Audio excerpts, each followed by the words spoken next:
रहीम।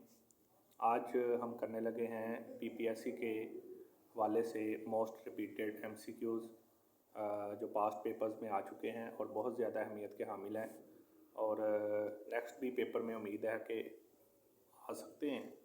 तो उसमें सबसे पहला हमारा क्वेश्चन है, the famous Badshahi mosque located in Lahore was built by. ठीक है, कि जो फेमस बादशाही मॉस्क है वो कहाँ पे है, वो लाहौर में है और वो किन्होंने बिल्ड की हैं, वो की हैं औरंगज़ेब आलमगीर ने। औरंगज़ेब आलमगीर जो थे उन्होंने बादशाही मॉस्क लाहौर में बिल्ड की और बादशाही मॉस्क का जो दूसरा नाम है वो है आलमगीरी मॉस्क। और औरंगज़ेब आलमगीर की जो डेथ हुई वो 1707 में हुई। ठीक है, और नेक्स्ट हमारा क्वेश्चन है, who became the governor of Pakistan after Khwaja Nazimuddin. कि ख्वाजा नाज़मुद्दीन के बाद जो गवर्नर जनरल बने थे वो थे गुलाम मोहम्मद। ठीक है, तीसरे गवर्नर जनरल थे। पहले गवर्नर जनरल कायद-ए-आज़म मोहम्मद अली जिन्नाह, दूसरे गवर्नर जनरल ख्वाजा नाज़मुद्दीन, तीसरे गवर्नर जनरल गुलाम मोहम्मद और चौथे गवर्नर जनरल सिकंदर मिर्ज़ा थे। पाकिस्तान की तारीख में 4 ही गवर्नर जनरल आए हैं और दूसरे गवर्नर जनरल और दूसरे वज़ीर आज़म ख्वाजा नाज़मुद्दीन थे और तीसरे गवर्नर जनरल ख्वाजा नाज़मुद्दीन के बाद जो आए वो थे गुलाम मोहम्मद। ठीक है जी। नेक्स्ट हमारा क्वेश्चन है कि जो पम्फलेट लिखा गया, चौधरी रहमत अली ने पम्फलेट लिखा था नाउ आर नेवर। ठीक है, नाउ आर नेवर किसने लिखा था? चौधरी रहमत अली ने एक पम्फलेट लिखा 1933 में और वो पम्फलेट कितने पेजेस पर मुश्तमिल था? वो 7 पेजेस पर मुश्तमिल था और उस पम्फलेट में उन्होंने पाकिस्तान का नाम प्रपोज किया, पाकिस्तान का नाम तजवीज़ किया था चौधरी रहमत अली ने। ठीक है, और who was the world first female prime minister of a country, के दुनिया की जो पहली फीमेल प्राइम मिनिस्टर बनी वो थी, श्रीलंका से उनका ताल्लुक़ था और वो थी सिरियामावो बंदरे नाइक। ठीक है, सिरियामावो बंदरे नाइक जो थी वो दुनिया की पहली फीमेल फर्स्ट प्राइम मिनिस्टर थी। और अगर वो पूछा जाए कि पाकिस्तान की जो फर्स्ट फीमेल प्राइम मिनिस्टर थी वो थी मोहतरमा बेनज़ीर भुट्टो।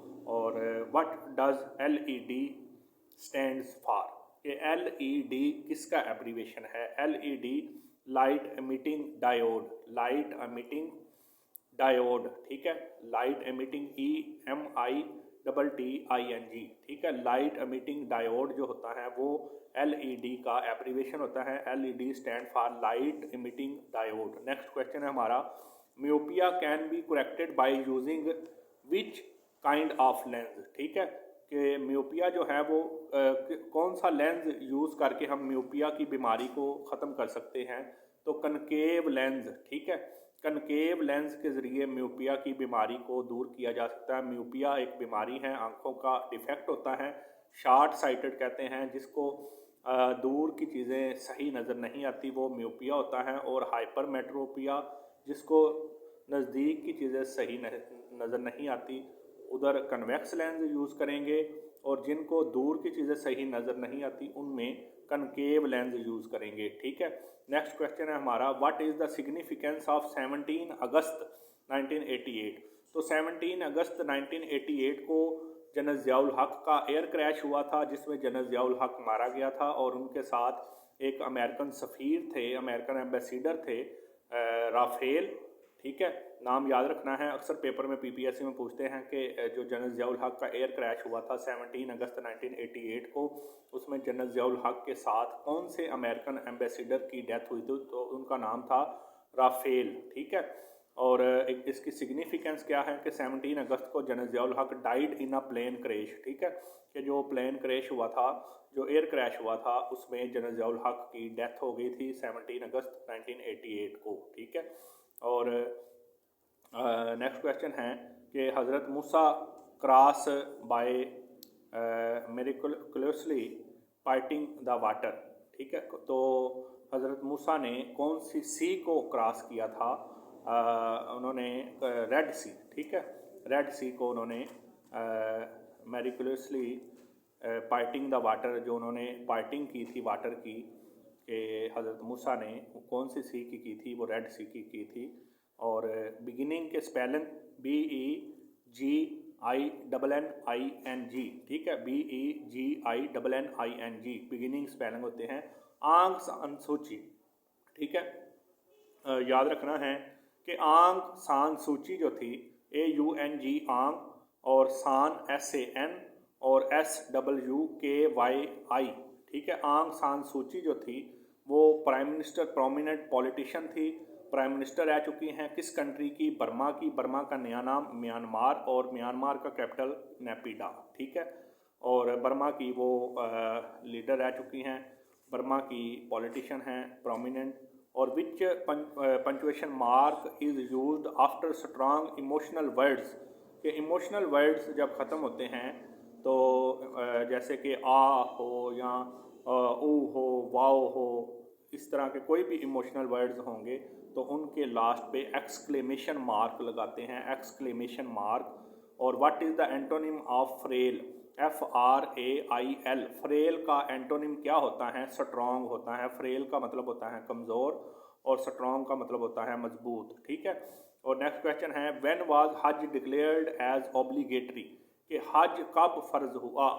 हज फ़र्ज हुआ 9 हिजरी को, ठीक है। हज कब फ़र्ज हुआ? 9 हिजरी को। 9 हिजरी को हज ऑब्लिगेटरी, हज फ़र्ज हुआ था। और which part of the human body is affected by the hepatitis C? Hepatitis C से इंसानी जिस्म का कौन सा पार्ट इफेक्ट होता है? तो वो होता है लीवर, जिगर, ठीक है। लीवर जो है वो हेपाटाइटिस सी की वजह से जो अफेक्ट होता है। और which country would host the next SAARC summit conference 19, के 19 जो समिट होनी है वो पाकिस्तान में होनी है, सार्क की, पाकिस्तान में। नेक्स्ट क्वेश्चन है on the following which one is not an input device, के इनपुट डिवाइस कौन सी नहीं है, ठीक है। तो कीबोर्ड भी इनपुट डिवाइस है, माउस भी इनपुट डिवाइस है, जॉयस्टिक भी इनपुट डिवाइस है। मोनीटर जो होता है वो इनपुट डिवाइस नहीं होती, मोनीटर जो है वो आउटपुट डिवाइस होती हैं, ठीक है।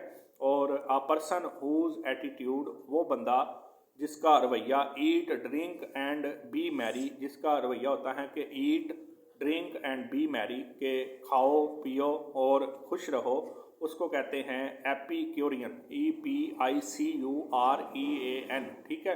वो बंदा कहलाएगा एपिक्यूरियन, ठीक है। कि जो बंदा कहता है, जिसका रवैया होता है eat drink and B Mary, उसको कहते हैं एपिक्यूरियन। और सन जो है वो एक प्लैनेट है या स्टार है? तो सन एक स्टार है, सन क्या है? एक स्टार है, ठीक है जी। और नेक्स्ट क्वेश्चन है कि हज़रत Hamza was मार्टेड in the battle of, हज़रत हमज़ा जो थे उनकी कौन सी जंग में वो शहीद हुए थे? तो वो जंग ओहद में शहीद हुए थे। जंग ओहद 3 हिजरी में लड़ी गई और जंग बदर 2 हिजरी